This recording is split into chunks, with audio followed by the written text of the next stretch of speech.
Hello. तर आजच्या आपण आजच्या लेक्चरला टेम्परेचर मेजरमेंट बद्दल आपण आज स्टडी करणार आहे.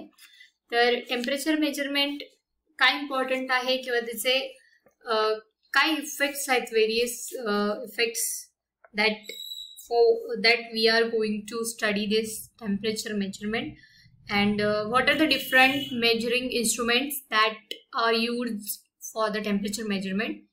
तर ते सगळं पार्ट आपण आज आजच्या या लेक्चरला पाहणार आहेत. तर जे इन्स्ट्रुमेंट्स आहेत ते जे आपण स्टेप बाय स्टेप पुढे पाहूयात.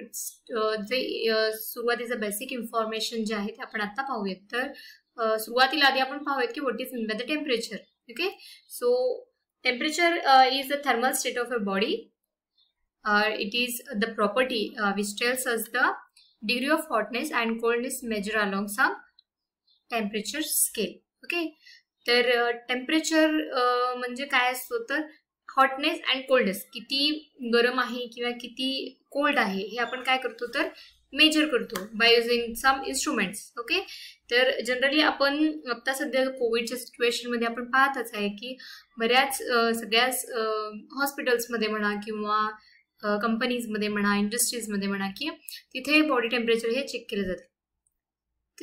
टेम्परेचर चेक करतो म्हणजेच काय करतो तर आपल्या बॉडीचं जे फिजिकल थर्मल स्टेट आहे, दॅट इज हॉटनेस और कोल्डनेस, की किती टेम्परेचर वाढलेलं आहे ते आपण मेजर करतो. आणि त्याच्यावरून आपल्याला लक्षात येतं की इन्फेक्शन झालंय का, किंवा त्या व्यक्तीला फिवर आहे का, किंवा त्याच्यावरून आपल्याला लक्षात येतं की त्याचा थर्मल स्टेट कशी आहे बॉडीची. ओके, तर त्याच्यावरून आपण एक अंदाजा लावू शकतो की त्याला ताप आहे किंवा त्याला इन्फेक्शन झालेलं आहे. ओके, तर ते झालं मेडिकल कंडिशनमध्ये किंवा मेडिकल पार्ट जर पाहिलं तर तो. पण जेव्हा आपण इंजिनिअरिंग फील्ड कन्सिडर करतो तर त्यावेळेस temperature is a very important parameter किंवा it is very important properties. कारण बरेच असे आपल्या इंडस्ट्रीमध्ये काही केमिकल रिॲक्शन्स म्हणा किंवा काही बॉडी फेजेस म्हणा, किंवा for example liquid to solid to liquid और लिक्विड टू वेपर, हे जे स्टेट ट्रान्सफॉर्मेशन आहे किंवा हे जे स्टेट हे जे फेजेस आहेत तर हे कुठल्या टेम्परेचरला झालेलं आहे, किंवा बॉडीचं मटेरियलचं टेम्परेचर, मटेरियलची प्रॉपर्टी काय आहे, ॲक्च्युली हे जे सगळं डिपेंड आहे तर ते टेम्परेचरवरती डिपेंड आहे. इव्हन काही केमिकल रिॲक्शन्स जे आहेत ते पर्टिक्युलर काही टेम्परेचरलाच होतात आणि त्याच्यावरून आपण पुढे आपलं जे पुढची जी प्रोसेस आहे ॲक्च्युली त्याच्यावरती ते डिपेंड असतो. तर हे जे टेम्परेचर मेजरमेंट आहे जेव्हा आपण इंजिनिअरिंग फील्ड जेव्हा आपण कन्सिडर करतो किंवा इंजिनिअरिंग फील्डमध्ये ज्यावेळेस आपण हे स्टडी करतो तर very important, this part is very important. So thermal state of a body determines whether desired chemical reaction will take place or not, and whether physical condition of manufactured product is correct or not. Okay, तर त्यामुळे measurement and control of the temperature is very essential in the process of plants and industries. तर ह्याच्यासाठी काही various effects म्हणा किंवा temperature आपण काम major करतो किंवा हे इंजिनिअरिंग फील्डमध्ये आपण कसं त्याचं हे करतो. तर पहिलं जे आहे चेंज इन फेज और फिजिकल स्टेट. आत्ता सांगितल्यासारखं की हे जे डिफरंट फेजेस आहेत ते एका पर्टिक्युलर टेम्परेचरलाच होत असतात. म्हणजे फॉर एक्झाम्पल जर आपण पाणीचं घेतलं तर पाणीचं समजा 0 डिग्रीच्या खाली जर असेल that is coldness, it is in a solid state, and after that we will heat that ice, it will convert into the liquid. Again we will heat to the liquid. After some temperature more than 100 degrees centigrade, it will be converted into vapor. So temperature, that the value of that temperature or that very important in this factor. So physical state of the changes or physical state is very important, and it is totally depend on the temperature. Okay, the value of that temperature. Okay, so changes in physical dimension. तर हे जे part आहे आपल्याला माहितीच आहे की मेटलला ज्यावेळेस आपण टेम्परेचर देतो तर त्याचं ज्यावेळेस आपण त्याला हीट करतो तर इट विल एक्सपांड. ओके, आणि जेव्हा आपण त्याला कूल करतो तर ते कॉन्ट्रॅक्ट होतं. तर ही जी प्रॉपर्टी आहे मेटलची तर आपण हे वेगवेगळ्या प्रिन्सिपलसाठी किंवा ज्यावेळेस फॉर एक्झाम्पल आपण थर्मोमीटरमध्ये बायोमेटॅलिक थर्मोमीटरमध्येच ही जी प्रॉपर्टी आहे आपण प्रॉपर्टी यूज करतो. तर हे जे टेम्परेचरचं डिस्टन्समध्ये जे काही चेंज होतं दिस इज व्हेरी इम्पॉर्टंट, किंवा हे जे प्रिन्सिपल आहे आपण हे यूज करतो.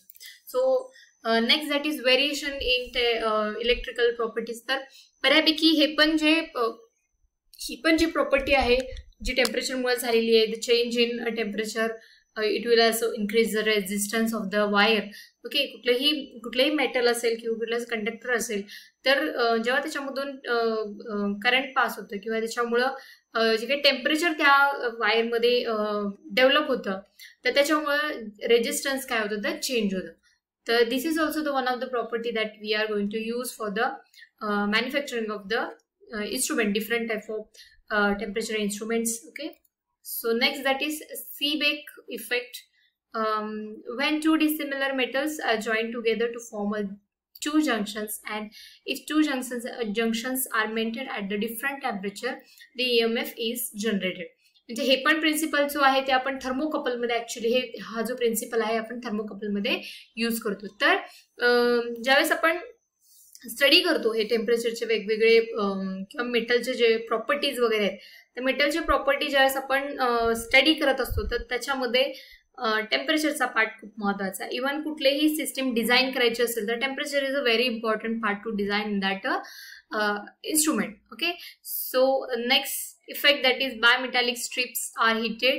It bends in a direction of a metal having a low coefficient of expansion. This is also one of the property, and हे जे property आहे आपण we will use this property for the temperature measurement. Okay, another one that is a change in intensity of a total radiation emitted. Again, this property is also is used in the pressure measurement in the photoelectric effect or photoemissive cell. त्याच्यामध्ये आपण हे property जी आहे ती property use करतो. If the body is heated and it starts emitting a radiant energy, आणि जी काही रॅडियंट एनर्जी आहे it is directly proportional to the temperature. Okay, जेवढं तुमचं एनर्जी इमिट होणार आहे radiant energy that is due to the temperature. म्हणजे जेवढं टेम्परेचर इन्क्रीज होईल तेवढं रॅडियंट एनर्जी इन्क्रीज होईल, आणि जेवढं रॅडियंट एनर्जी टेम्परेचर डिक्रीज होईल तेवढं रॅडियंट एनर्जी जी आहे तुमची डिक्रीज होईल. And next one that is a change in temperature is also changes in volume and pressure of the gas. Okay, तर व्हॉल्यूम आणि प्रेशरचं पण टेम्परेचर वरती खूप इफेक्ट होतो. टेम्परेचर चेंज झाला की व्हॉल्यूम तुमचा चेंज होईल आणि परत तुमचं प्रेशर पण चेंज होणार. तर ह्या सगळ्या इफेक्ट जे आहेत it is due to this temperature. पण त्याच्यासाठी मग आपण जेव्हा पण एखादी सिस्टीम डिझाईन करत असतो किंवा आपण कन्सिडर करत असतो एन्व्हायरमेंटल टेम्परेचर म्हणा किंवा ह्या सगळ्या गोष्टी आपण त्या डिझाईन करत असताना ह्या सगळ्या गोष्टी कन्सिडर करतो, आणि त्याच्यासाठी आपल्याला त्याची एक्झॅक्ट व्हॅल्यू किती आहे we have to measure that temperature. Okay, so तर टेम्परेचर मेजरमेंटमध्ये जर बघितलं आपण तर there are two different type of instruments are available. The first one that is electrical type, and next that is non-electrical method. Okay, the name itself indicates the meaning of the instrument, that is electrical method of temperature measurement means त्याच्यामध्ये आपण external power source जे आहे ते power source वापरतो आणि मग आपण त्या इन्स्ट्रुमेंट वर्किंग कंडिशन मध्ये येते. आणि नॉन इलेक्ट्रिकल मेथड मध्ये आपण त्याला कुठलेही एक्सटर्नल पॉवर सोर्स जे आहे ते देत नाही. तर नॉन इलेक्ट्रिकल मेथड मध्ये जो पहिला मेथड आहे आपला बायमेटॅलिक थर्मोमीटर. तर आता हे बायमेटॅलिक थर्मोमीटर काय करतो किंवा याचं वर्किंग प्रिन्सिपल काय आहे, तर कसं वर्क करतं आहे, तर पहिलं आपण बघूयात की हे काय आहे. तर bimetallic thermometer is a temperature measuring device and it is used, that is converts the temperature into mechanical displacement using the metallic strip. म्हणजे काय जे मेटॅलिक स्ट्रीप आहे ते मेटॅलिक स्ट्रीपचं जे प्रॉपर्टी आहे की जेव्हा तुम्ही त्याला टेम्परेचर देता तर ते टेम्परेचरमुळे त्याचं डिस्प्लेसमेंट होतं. म्हणजे काय होतं, इट विल एक्सपांड और इट विल कॉन्ट्रॅक्ट. ही जी प्रॉपर्टी ही प्रॉपर्टी आपण बायमेटॅलिक थर्मोमीटर मध्ये वापरतो. आता तुम्ही हे फिगर बघताय, तर ह्या फिगरमध्ये तुम्ही फिगर नंबर 1 बघितलं तर फिगर नंबर 1 मध्ये दोन मेटल आहे, मेटल ए आणि मेटल बी. तर हे दोन डिफरंट मेटल्स आहेत आणि ह्यांचं दोघांचं कोइफिशियंट ऑफ थर्मल एक्सपान्शन दोघांचंही डिफरंट आहे. म्हणजे जेव्हा तुम्ही त्याला हीट देता तर हे दोन्ही वेगवेगळ्या थर्मल एक्सपान्शनमुळे वेगवेगळ्या ह्याच्यामध्ये ते काय होतात, हीट होतात.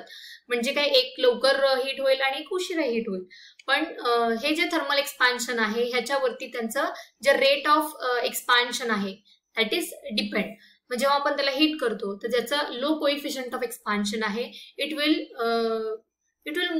बेंड, म्हणजे ते आधी बेंड होईल आणि त्याच्यानंतर मग ज्याचं हायर कोइफिशियंट ऑफ एक्सपान्शन आहे तो त्याच्या डायरेक्शन तो मूव्ह होईल. आणि हे दोन्ही एकमेकाला कनेक्टेड असल्यामुळे काय होतात की ज्याचं लोअर कोइफिशियंट एक्सपान्शन आहे त्याच डायरेक्शन तुमचा हायर कोइफिशियंट एक्सपान्शन असलेला जो मेटल आहे तो काय होतो, बेंड होतो.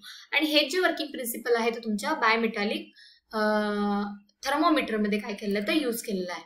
तर आपण बघूयात की what is mean by the bimetallic strip. जे आता मी मराठीमध्ये सांगितलं तेच इथं फक्त इंग्लिशमध्ये लिहिलेलं आहे. Bimetallic strip is use to convert a temperature change into the mechanical displacement. तर तिथे मेकॅनिकल डिस्प्लेसमेंट म्हणजे कसं होतं तर आता आपण बघितलं की ते काय होतं, टेम्परेचर दिल्यामुळे ते जे मेटल आहेत ते एक्सपांड होतात. ओके, एक्सपान्शन झाल्यामुळे काय होतं ते it will try to bend, म्हणजे ज्याचं कोएफिशियंट ऑफ एक्सपान्शन लो आहे ते त्या डायरेक्शनला काय होतं ते एक्सपांड होतं किंवा बेंड होतं. Okay, this strips consist of 2 strips of different metal which is expand at different rate as they as heated. The different expansion forces the flat strip to bend one way if heated and in the opposite direction if cooled below its initial temperature. Okay, heat केलं तर एका डायरेक्शनला move होईल आणि cold केलं तर cool केलं तर तो दुसऱ्या डायरेक्शनला मूव्ह होईल. The metal with the higher coefficient of expansion is on the outer side of the curve. म्हणजे आउटर साइड म्हणजे इनर साइड आणि आउटर साइड तुम्ही त्या आधीच्या डायग्राम मध्ये जर पाहिलं असेल तर बी जो मेटल होता तो इनर साइडला मूव्ह झालेला होता आणि ए जो आहे तो आउटर साइडला मूव्ह झालेला होता. आणि जेव्हा तुम्ही त्याला कूल करता तर ते त्याचं जे डायरेक्शन आहे it will be change, inner साइडला तो काय होतो, मूव्ह होतो. तर हे जे आहे this is the diagram of bimetallic strip in helix form. जे बायमेटॅलिक स्ट्रीप आहे आता आपण जे बघितलं की जे 2 फ्लॅट स्ट्रीप होतात तेच फक्त जे फ्लॅट स्ट्रीप आहेत ते फक्त हेलिकल फॉर्म मध्ये काय केलेलं आहे तिथं मॅन्युफॅक्चर केलं. आता ह्याच्यामध्ये बघितलं तर बॉटम जो पार्ट आहे तर this is a fix part and this is one the free part.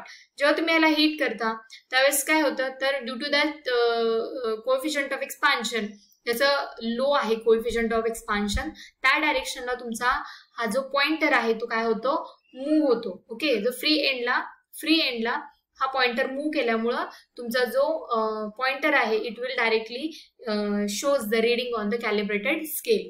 आणि जो बाजूचा जो डायग्राम आहे फक्त हा पण तोच डायग्राम आहे, फक्त ह्याचं जे ऍक्सिस आहे इट इज हॉरिझॉन्टल. ओके, तर ते स्पिंडल वरती हे तुमचं helix form of the metallic strip जे आहे ते वाउंड केलेलं आहे. जेव्हा तुम्ही हीट देता it will try to bend आणि ते बेंड झाल्यामुळं फ्री एंडला पॉइंटर अटॅच केल्यामुळं ते तुम्हाला काय दाखवतं तर रीडिंग दाखवतं. तर फक्त हे वर्किंग जे आहे ते फक्त इथं इंग्लिशमध्ये दिलेलं आहे. A change in temperature causes the free end at the strip. जे काही फ्री एंड आहे त्या फ्री एंडला strip will be expand or it will be contract due to the different coefficient of expansion of the two metal. This movement is linear to the change in temperature.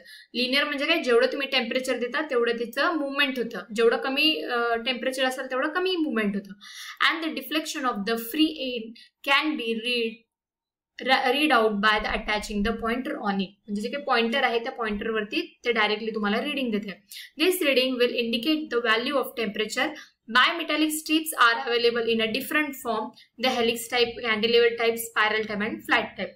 जे आपण पहिल्या आधी जे strip बघितलं ते flat strip होतं, आत्ताचा जो डायग्राम बघितला त्यात हेलिकल स्ट्रीप झालं आणि हे जो आहे तो स्पायरल स्ट्रीप आहे. हे पण ह्यांचं जे वर्किंग आहे ते सेम, फक्त हे फक्त स्पायरल टाइप मध्ये तुम्हाला हे अवेलेबल होतं.